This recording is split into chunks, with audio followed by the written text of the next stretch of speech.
Hi ನಮಸ್ಕಾರ, welcome back to my YouTube channel Sarita Sannidhi logs YouTube ಚಾನಲ್ಗೆ ನಿಮ್ಮೆಲ್ಲರಿಗೂ ಪ್ರೀತಿಯ ಸುಸ್ವಾಗತ. ಮಾವಿನ ಹಣ್ಣು, ವರ್ಷದ ಮೊದಲ ಬಾರಿ ಮಾವಿನ ಹಣ್ಣು ನಮ್ಮ ಮನೆಗೆ, ಅದರಲ್ಲೂ ಪ್ರೀತಿಯಿಂದ ಬಂದಿರುವಂಥ ಉಡುಗೊರೆ ನನಗೆ ಈ ಮಾವಿನ ಹಣ್ಣು. ಯಾರು ಕೊಟ್ಟರು ಏನು ಅಂತ ಹೇಳಿ ವಿಡಿಯೋ ಮುಂದೆ ಹೇಳ್ತೀನಿ. ಪ್ರೀತಿಗೆ ಬೆಲೆ ಕಟ್ಟೋಕ್ಕಾಗೋದಿಲ್ಲ ಅನ್ನೋದು ನನ್ನ ಒಂದು ಅಭಿಪ್ರಾಯ. ನೀವೇನು ಹೇಳ್ತೀರಾ ಅಂತ ಹೇಳಿ ಕಮೆಂಟನ್ನು ಮಾಡಿ. ನಾನು ದ್ರಾಕ್ಷಿ ತಗೊಂಡೆ. ಆ ಮಗುಗೆ ಮಧ್ಯಾಹ್ನ ಮೊಸರನ್ನಕ್ಕೆ ದ್ರಾಕ್ಷಿ ಹಾಕ್ಕೊಡ್ಬೇಕು ಅಂತ ಹೇಳಿ ಮಕ್ಕಳಿಬ್ಬರು ಸಹ ಮನೇಲೇ ಇದ್ದಾರೆ. ರಾತ್ರಿ ಮೊಳಕೆ ಕಾಳು ಸಾಂಬಾರು ಮಾಡಿದ್ದೆ, ಅದು ಕೂಡ ಬಿಸಿ ಮಾಡಿಟ್ಟಿದ್ದೀನಿ. ಮೊಳಕೆ ಕಾಳು ಸಾಂಬಾರಿಗೆ ನುಗ್ಗೆಕಾಯಿ ಕೂಡ ಹಾಕಿದ್ದೆ. ನೀವು ಅಂತೀರ ನುಗ್ಗೆಕಾಯಿ ಹಾಕಿ ನೋಡಿ, ಸಕ್ಕ ಟೇಸ್ಟ್ ಇರುತ್ತೆ. ನುಗ್ಗೆಕಾಯಿ, ಮೂಲಂಗಿ, ಹೀರೆಕಾಯಿ, ಆಲೂಗೆಡ್ಡೆ, ಬದನೆಕಾಯಿ ಇಷ್ಟೆಲ್ಲ ಹಾಕ್ತೀನಿ. ನಮ್ಮ ಮನೆಯವ್ರಿಗಂತೂ ಫೇವ್ರೇಟ್ ಈ ಸಾಂಬಾರು. ಜೊತೆಗೆ ಅನ್ನ ಮಾಡಿಟ್ಟಿದ್ದೀನಿ. ಮಧ್ಯಾಹ್ನಕ್ಕೆ ಮೊಸರನ್ನ ಕಲಸೋಣ. ಅನ್ನ ತಣ್ಣಗೆ ಹಾಕಬೇಕು. ಮೊಸರನ್ನಕ್ಕೆ ಯಾವತ್ತೂ ಸಹ ಅನ್ನ ತಂಗಳನ್ನಕ್ಕೆ ಮೊಸರನ್ನ ಕಲಸಿದ್ರೆ ತುಂಬಾ ಒಳ್ಳೆಯದು. ಆದರೆ ನೈಟು ಅನ್ನ ನಾನು ಮಾಡೋದು ಕಡಿಮೆ ಅಲ್ವಾ, ಅದಕ್ಕೆ ಇವಾಗ ಒಂದು ಗ್ಲಾಸ್ ಅನ್ನ ಮಾಡಿಟ್ಟಿದ್ದೀನಿ. ಮಧ್ಯಾಹ್ನ ಮೊಸರು ಕಲಸೋಣ ಅಂತ ಹೇಳಿ. ಇದು ಬೆಳಗಿನ ನನ್ನ ಡೈಲಿ ಬ್ಲಾಗ್ ವಿಡಿಯೋ, ಸೋಮವಾರದ ಡೈಲಿ ಬ್ಲಾಗ್ ವಿಡಿಯೋ.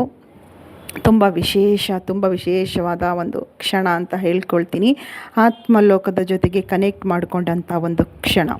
ಹಾಗೆ ದ್ರಾಕ್ಷಿ ತಂದಿದ್ನಲ್ಲ, ಅದಕ್ಕೆ ಸ್ವಲ್ಪ ಉಪ್ಪನ್ನ ಹಾಕಿ 1-2 ಸಲ ತೊಳಿತೀನಿ. ಚೆನ್ನಾಗಿ ತೊಳೆದು, ಏಕೆಂದರೆ ಮೆಡಿಷನ್ ಔಷಧಿನ ಸ್ಪ್ರೇ ಮಾಡಿರ್ತಾರೆ, ಅದಕ್ಕೋಸ್ಕರ ಚೆನ್ನಾಗಿ ತೊಳಿಬೇಕು. ನಾವು ಹಾಗೆ ತಿಂದ್ರಂತೂ ಫುಡ್ ಪಾಯ್ಸನ್ ಅಂತೂ ಖಂಡಿತ ಆಗುತ್ತೆ. ಆದ್ದರಿಂದ 2 ಸಲ ಪ್ಲೈನ್ ವಾಟ್ರಲ್ಲಿ 1 ಸಲ ಉಪ್ಪು ಹಾಕಿ, ಅಂದರೆ ಸಾಲ್ಟ್ ಹಾಕಿ ಚೆನ್ನಾಗಿ ತೊಳೆದು ಇಡುವಂಥದ್ದನ್ನು ಮಾಡ್ತೀನಿ. ಈ ದ್ರಾಕ್ಷಿ ತಂದರೆ ಯಾರಿಗಾದ್ರೂ ಸಹ ಒಂದು ಕಿತ್ತು ಬಾಯಿಗೆ ಹಾಕೋಬೇಕು ಅನಿಸುತ್ತಲ್ವ, ಅದಕ್ಕೆ ತೊಳೆದು ಇಟ್ಬಿಟ್ರೆ ಮಕ್ಕಳು ತೊಗೊಂಡು ತಿನ್ನಲಿ ಅಂತ ಹೇಳಿ ನನ್ನ ಉದ್ದೇಶ. ಹಾಗೆ ಮೊಸರನ್ನಕ್ಕೆ ಆ ಮಗುಗೆ ದ್ರಾಕ್ಷಿ ದಾಳಿಂಬೆ ಹಾಕಿದ್ರೆ ತುಂಬಾ ಫೇವ್ರೇಟು. ದೊಡ್ಡ ಮಗ ಸುಪ್ರೀತ್ ಬಂದು ಒಗ್ಗರಣೆ ಕೇಳ್ತಾನೆ, ಮೊಸರು ಒಗ್ಗರಣೆ ಮಾಡು ಮಮ್ಮಿ ಅಂತ ಮೊಸರನ್ನಕ್ಕೆ. ಮಗು ಫ್ರೂಟ್ಸ್ ಹಾಕು ಅಂತ ಹೇಳ್ತಾನೆ.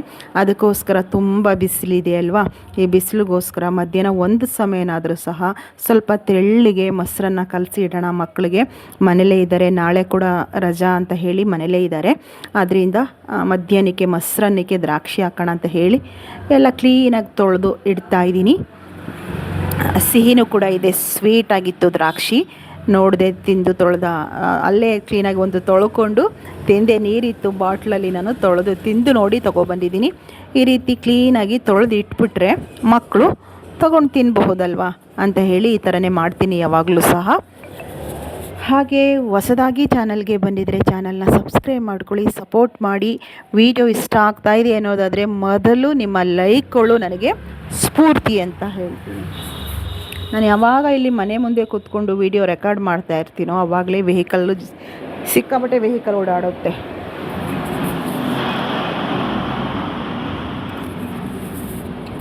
ಈ ರೀತಿ ತೊಳೆದಿಟ್ಟೆ. ನಾನು 1/4 kg ದ್ರಾಕ್ಷಿ ತಗೊಬಂದೆ. ನೋಡೋಣ ಆಮೇಲೆ ತಗೊಳ್ಳೋಣ, ಸುಮ್ಮನೆ ತಂದು ಯಾಕೆ ಸ್ಟಾಕ್ ಇಟ್ಕೋಬೇಕು ಅಂತ ಹೇಳಿ 1/4 kg ತಂದೆ. 1/4 kg ಬಂದು 40 ರೂಪಾಯಿ ಇತ್ತು ದ್ರಾಕ್ಷಿ.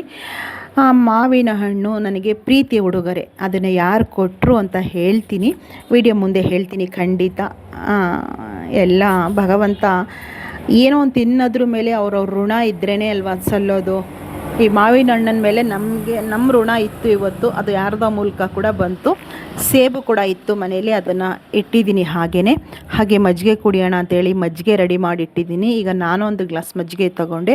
ಮಜ್ಜಿಗೆ ಕುಡಿತಾ ನಿಮ್ಮ ಜೊತೆ ಮಾತಾಡಬೇಕು ಅಂತ ಅಂದ್ಕೊಂಡಿದ್ದೀನಿ. ನೋಡಿ, ಕೆನೆ ರಹಿತ ಚೆನ್ನಾಗಿ ಕಡಿದು ಸೋಸ್ಕೊಂಡಿದ್ದೀನಿ ನಾನು. ತುಂಬ ಬಾಯಾರಿಕೆ ಇದೆ, ಅದರಿಂದ ಮಜ್ಜಿಗೆ ಮಾಡ್ಕೊಂಡಿದ್ದೀನಿ. ಇವತ್ತು ಒಂದು ವಿಶೇಷವಾದ ಕ್ಲಿಪ್ಪಿಂಗ್ ಹಾಕ್ತೀನಿ, ನೋಡ್ಕೊಂಡು ಬನ್ನಿ. ಈಗ ನಿಮ್ಮ ತಂದೆ ಮಹೇಶ್ ಅವರು ಬಂದು ನಿನ್ನ ಕಣ್ಮುಂದೆ ನಿಂತ್ಕೊಂಡಿದ್ದಾರೆ. ಮುಖ ನೋಡು, ಅವ್ರ ಮುಖ ಹೇಗಿದೆ? ಅವ್ರ ಮುಖ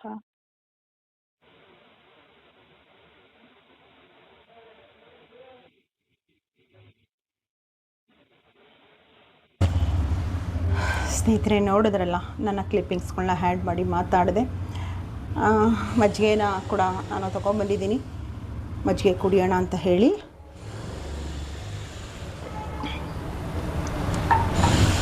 ಆದಷ್ಟು ತುಂಬ ಬಿಸಿಲಿದೆ, ತುಂಬ ಶಾಖ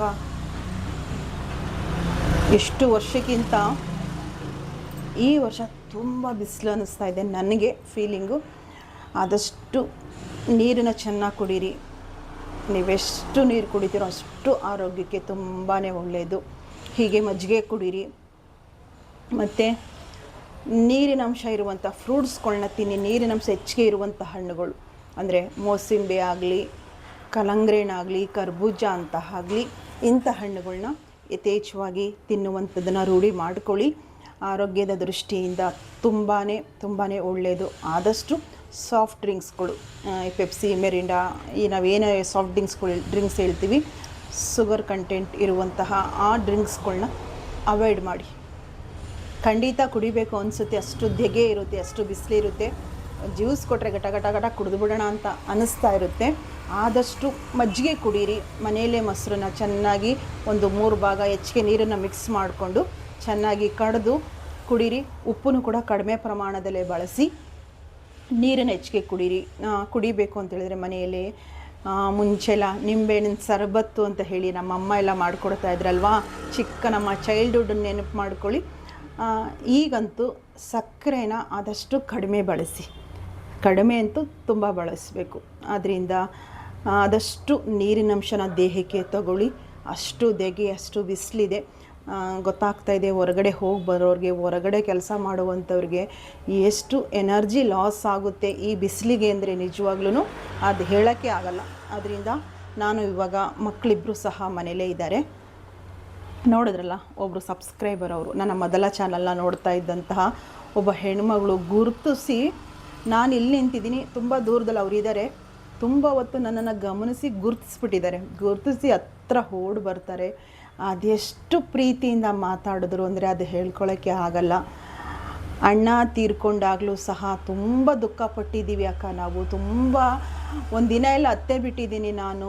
ಆ ಸಂದರ್ಭದಲ್ಲಿ ನಿಮ್ಮ ನಂಬರು ನನ್ನ ಹತ್ರ ಇರಲಿಲ್ಲ. ಅಂದರೆ ನಮ್ಮ ತಾಲೂಕಿನವರೇ, ಅವರು ಹುಣಸೂರು ಅಕ್ಕಪಕ್ಕದವರು. ಅವರು ಫೋಟೋ ತಗೊಳ್ಳೋದು ಬೇಡ ಅಕ್ಕ, ವಿಡಿಯೋನು ಬೇಡ ಅಂತ ಹೇಳಿ ಕೇಳಿಕೊಂಡ್ರು. ನಾನು ಯಾವುದನ್ನು ಕೂಡ ಫೋರ್ಸ್ ಅಂತೂ ಮಾಡೋಕ್ಕೋಗಲ್ಲ. ತುಂಬ ಜನ ಸಿಗ್ತಾರೆ ಕೆಲವು ಕಡೆ, ವಿಡಿಯೋ ತಗೊಳ್ಳೋದಾಗಲಿ ಫೋಟೋ ತಗೊಳ್ಳೋದಾಗಲಿ ಮಾಡೋಕ್ಕೋಗಲ್ಲ. ಏಕೆಂದರೆ ನಾವೆಲ್ಲರೂ ಸೋಷಿಯಲ್ ಮೀಡ್ಯಾದಲ್ಲಿದ್ದೀವಿ, ಕ್ಯಾಮ್ರಾ ಮುಂದೆ ಕೂತ್ಕೊಂಡು ಮಾತಾಡ್ತೀವಿ ಅಂದರೆ ಎಲ್ಲರೂ ಅದೇ ಥರ ಇರೋದಿಲ್ಲ. ಅವ್ರಿಗಿಷ್ಟ ಇದ್ದರೆ ಅವ್ರ ಗಂಡನಿಗೆ ಇಷ್ಟ ಇರಲ್ಲ, ಈ ಥರ ಎಲ್ಲ ಇರುತ್ತೆ. ಆದ್ದರಿಂದ ನಾನು ಅವರ ಒಂದು ಭಾವನೆಗೂ ಕೂಡ ನಾವು ಬೆಲೆ ಕೊಡಲೇಬೇಕು. ನಾನು ಕೇಳೋಕ್ಕೂ ಹೋಗಲ್ಲ, ಫೋಟೋ ತೊಗೊಳ್ಳೋಣ ಅಮ್ಮ, ವಿಡಿಯೋ ತೊಗೊಳ್ಳೋಣ ಅಂತ ಕೇಳೋಕ್ಕೆ ಹೋಗಲ್ಲ. ಆ ಕೈಲಿ ಮಾವನೇನು ಹಿಡ್ದಿರೋವಂಥ ಕವರ್ನ ಕೊಡೋವರೆಗೂ ಬಿಡಲಿಲ್ಲ. ಅಮ್ಮ ನಾನು ಒಂದು ಸಾಕು, ನನಗೊಂದು ಕೊಡಿ ಅಂದರು, ಇಲ್ಲ ಅಕ್ಕ ನೀವು ತೊಗೊಂಡೋಗಿ, ಮಕ್ಕಳು ಕೊಡಬೇಕು, ನೀವು ತೊಗೊಂಡೋಗಿ ಅಂತ ಹೇಳಿ ಆ ಕವರ್ನ ಕೈಗೆ ಕೊಡೋವರೆಗೂ ಬಿಡಲಿಲ್ಲ. ಇದನ್ನೇ ನಿರ್ಮಲವಾದ ಒಂದು ಶುದ್ಧವಾದ ಪ್ರೀತಿ ಅಂತ ನಾನು ಭಾವಿಸ್ತೀನಿ.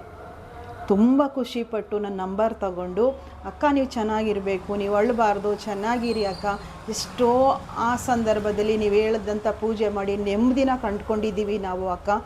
ರಾಘವೇಂದ್ರ ಸ್ವಾಮಿಗಳು ಮಂತ್ರಾಲಯದಲ್ಲಿದ್ದಾರೆ, ಆದರೆ ಯಾವ ರೀತಿ ಸರಳವಾಗಿ ಪೂಜೆ ಮಾಡಬೇಕು ಅಂತ ನಮಗೆ ಖಂಡಿತನೂ ಗೊತ್ತಿರಲಿಲ್ಲ ಅಕ್ಕ. ನಿಮ್ಮ ಚಾನಲ್ ನೋಡಿ ಎಲ್ಲ ಕಲ್ತ್ಕೊಂಡ್ವಿ.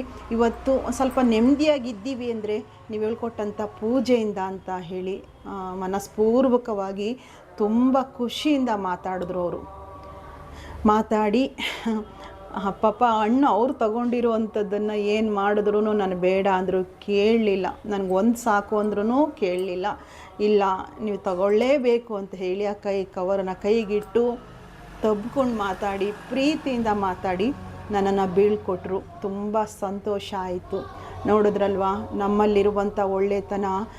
ಕೆಲವು ಬಾರಿ ಪರೀಕ್ಷೆಗಳಾಗ್ತಾ ಇದೆ, ತುಂಬ ಸಂಕಷ್ಟದ ಪರಿಸ್ಥಿತಿಯಲ್ಲಿ ಒದ್ದಾಡುವಂಥ ಕ್ಷಣಗಳನ್ನ ನಾನು ಎದುರಿಸ್ತಾ ಇದ್ದರೂ ಸಹ ನಾವು ಮಾಡಿರುವಂಥ ಒಂದಿಷ್ಟು ಒಳ್ಳೆಯ ಕೆಲಸಗಳು ಎಲ್ಲೋ ನಮ್ಮನ್ನು ಕಾಪಾಡ್ತಾರೆ, ಎಲ್ಲೋ ನಮ್ಮನ್ನು ಗುರುತಿಸ್ತಾರೆ ಅನ್ನೋದಕ್ಕೆ ಇವೆಲ್ಲ ನನ್ನ ಪಾಲಿಗೆ ಒಂದು ಉದಾಹರಣೆಗಳು ಅಂತ ನಾನು ಅಂದ್ಕೊಳ್ತೀನಿ. ತುಂಬ ಸಂತೋಷ ಆಯಿತು. ಇವತ್ತಂತೂ ತುಂಬಾ ಖುಷಿ ಆಯಿತು. ಅವ್ರು ಸಿಕ್ಕಿ ಅವ್ರ ಜೊತೆ ಮಾತಾಡಿ ನನ್ನ ನಂಬರ್ ತಗೊಂಡ್ರು. ಅವ್ರ ನಂಬರು ಸಹ ನನಗೆ ಕೊಟ್ಟರು. ಎಂದೆಂದೂ ಮರೆಯಲಾಗದ ಆ ನನ್ನ ಚಾನಲ್ನ ಒಡನಾಟ ಇಂದು ಕೂಡ ನನಗೆ ಎಲ್ಲೋದ್ರೂ ಕೂಡ ಗುರುತಿಸಿದಾಗ ಫಸ್ಟ್ ಹೇಳೋದೇ ಆ ನನ್ನ ಚಾನಲ್ನ. ಆ ಚಾನಲಿಂದನೇ ನನಗೆಲ್ಲನೂ ಕೂಡ ಸಿಕ್ಕಿದ್ದು, ಪ್ರೀತಿ, ವಾತ್ಸಲ್ಯ, ಹೆಸರು ಎಲ್ಲ ಸಹ ನನಗೆ ಸಿಕ್ಕಿದ್ದೆ ನನ್ನ ರಾಯರ ಅನುಗ್ರಹದಿಂದ ಅಂತ ಅಂದ್ಕೊಳ್ತೀನಿ.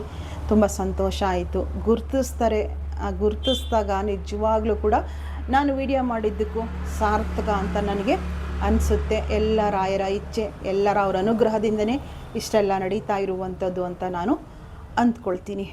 ಇಷ್ಟ ಆಯಿತು. ಇದ್ರ ಜೊತೆಗೆ ನಿನ್ನೆ ನಮ್ಮ ಮನೆಯವರ ಆತ್ಮದೊಂದಿಗೆ ಕನೆಕ್ಟ್ ಮಾಡಿಕೊಂಡಿದ್ದು ಆಯಿತು. ಒಂದಿಷ್ಟು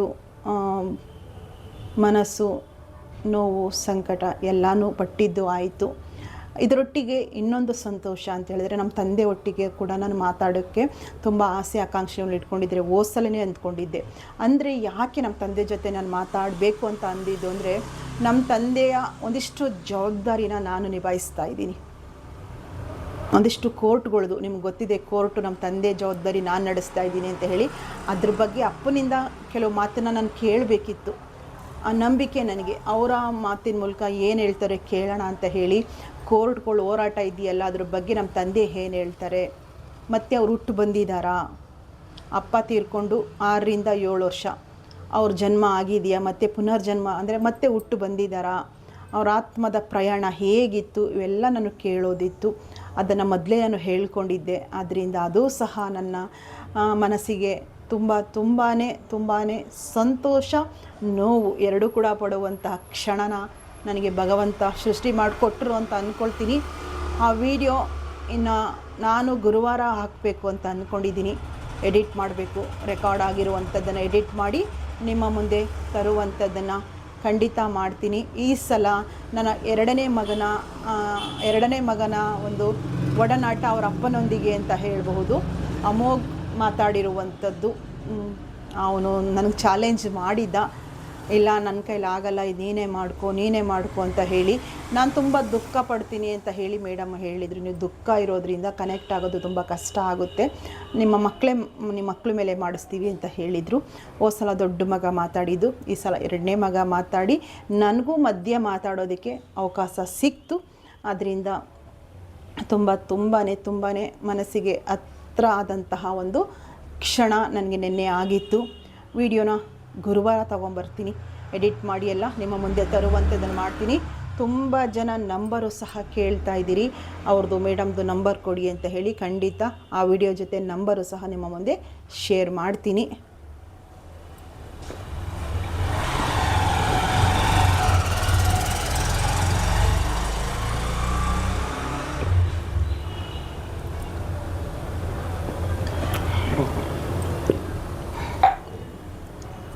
ಕೆನೆರಹಿತ ಮಜ್ಜಿಗೆ ನಾನು ಚೆನ್ನಾಗಿ ಕಡಿದು ಸೋಸ್ಬಿಡ್ತೀನಿ. ನಾನು ಒಂದೇ ಒಂದು ಚಿಟಿಕೆ ಉಪ್ಪು ಹಾಕ್ಕೊಳ್ಳೋದು, ಉಪ್ಪು ಕೂಡ ಹಾಕ್ಕೊಳ್ಳಲ್ಲ.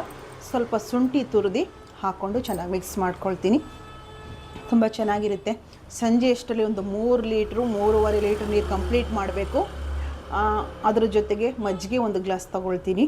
ಯಾಕೆ ಅಂತ ಹೇಳಿದ್ರೆ, ಈ ಸಂದರ್ಭದಲ್ಲಿ ಬಿಸಿಲಲ್ಲಿ ಊಟ ತಿಂಡಿ ಸೇರೋದು ಸ್ವಲ್ಪ ಕಷ್ಟ. ಹಣ್ಣುಗಳು, ಮಜ್ಜಿಗೆ, ನೀರು ಇದನ್ನು ಯಥೇಚ್ಛವಾಗಿ ತಗೊಳ್ಳಿ. ಗುರುವಾರದವರೆಗೂ ಕಾಯಬೇಕು. ಗುರುವಾರ ನಮ್ಮ ಮನೆಯವರು ನಾವು ಕೇಳಿರುವಂಥ ಪ್ರಶ್ನೆಗಳಿಗೆ ಯಾವ ರೀತಿ ಉತ್ತರ ಕೊಟ್ಟರು, ನಮ್ಮ ತಂದೆ ಯಾವ ರೀತಿ ಉತ್ತರ ಕೊಟ್ಟಿದ್ದಾರೆ, ಮಗನೊಂದಿಗೆ ಕನೆಕ್ಟ್ ಆದಂಥ ಆ ಕ್ಷಣ ಹೇಗಿತ್ತು ಅನ್ನೋದನ್ನು ಎಲ್ಲನೂ ಸಹ ನಿಮ್ಮ ಮುಂದೆ ಶೇರ್ ಮಾಡ್ಕೊಳ್ತೀನಿ. ಇದು ನಂಬಿಕೆಯ ಆಧಾರದ ಮೇಲೆ ನಾನು ಹೇಳ್ತಾ ಇರುವಂಥದ್ದು. ಎಲ್ಲರೂ ನಂಬಿ ಅಂತ ಹೇಳಲ್ಲ, ನಿಮ್ಮ ಇಷ್ಟ, ನಿಮ್ಮ ಮನಸ್ಥಿತಿಗೆ ಬಿಟ್ಟಂತಹ ಒಂದು ವಿಷಯ ಅಂತ ನಾನು ಹೇಳ್ಕೊಳ್ತೀನಿ. ನಾನು ಹೆಚ್ಚು ರಾಜೇಶ್ ಗೌಡ ಅವ್ರದ್ದು ಯೂಟ್ಯೂಬ್ ಚಾನಲ್ನ ನೋಡಿದಾಗ, ಅಂದರೆ ನಮ್ಮ ಮನೆಯವರು ತೀರ್ಕೊಂಡು 1-1.5 ತಿಂಗಳಿಗೆ ನಾನು ಆತ್ಮಲೋಕದ ಒಂದು ಕನೆಕ್ಟ್ ಮಾಡ್ಕೊಂಡಂಥದ್ದು. ಅದಾದಮೇಲೆ ನನಗೆ ಅದೇ ರಿಲೇಟೆಡ್ ವಿಡಿಯೋಗಳು ಸಿಗೋಕ್ಕೆ ಶುರುವಾಯಿತು. ರಾಜೇಶ್ ಗೌಡ ಅವ್ರದ್ದು ಚಾನಲಲ್ಲಿ ತುಂಬ ವಿಡಿಯೋಸ್ಗಳು ಬರ್ತಾಯಿದೆ. ಅದರ ವಿಷಯವಾಗಿ ತುಂಬ ತಿಳ್ಕೊಂಡಿದ್ದೀನಿ.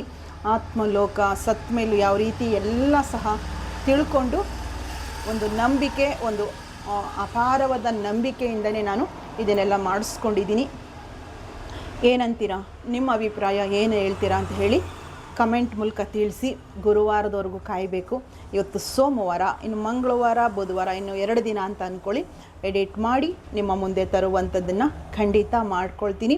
ಜೊತೆಗೆ ತುಂಬ ಹೆಣ್ಮಕ್ಳು ಸಹ ಇಲ್ಲೇ ಕಮೆಂಟಲ್ಲಿ ಕೇಳಿದ್ದೀರಿ, ನಮಗೂ ನಂಬರ್ ಕೊಡಿ, ಎಷ್ಟು ಫೀಸ್ ತಗೋತಾರೆ ಇವೆಲ್ಲ ಕೇಳಿದ್ದೀನಿ. ನಂಬರ್ ಕೊಡ್ತೀನಿ, ನೀವು ಮಾತಾಡ್ಕೊಳ್ಳಿ ಆಯಿತಾ. ನಮ್ಮ ಒಂದು ಅನುಭವ ಹೇಗಿತ್ತು, ನಮ್ಮ ಮನೆಯವರಾಗಲಿ ನನ್ನ ತಂದೆ ಆಗಲಿ ಅವರ ಅಭಿಪ್ರಾಯಗಳು ಹೇಗಿತ್ತು, ನಮ್ಗೆ ಏನನ್ನು ಮಾರ್ಗದರ್ಶನ ಕೊಟ್ಟರು, ಇದೆಲ್ಲ ಸಹ ರೆಕಾರ್ಡಲ್ಲಿದೆ. ಖಂಡಿತ ಗುರುವಾರ ನಿಮ್ಮ ಮುಂದೆ ಶೇರ್ ಮಾಡ್ಕೊಳ್ತೀನಿ. ಇವತ್ತಿನ ನನ್ನ ಡೈಲಿ ಬ್ಲಾಗ್ ವಿಡಿಯೋ ಇಷ್ಟ ಆಗಿತ್ತು. ಇಷ್ಟನ್ನು ಮಾತ್ರ ಮಾತಾಡಿ ಇವತ್ತು ವಿಡಿಯೋ ಎಂಡ್ ಮಾಡ್ತಾ ಇದ್ದೀನಿ.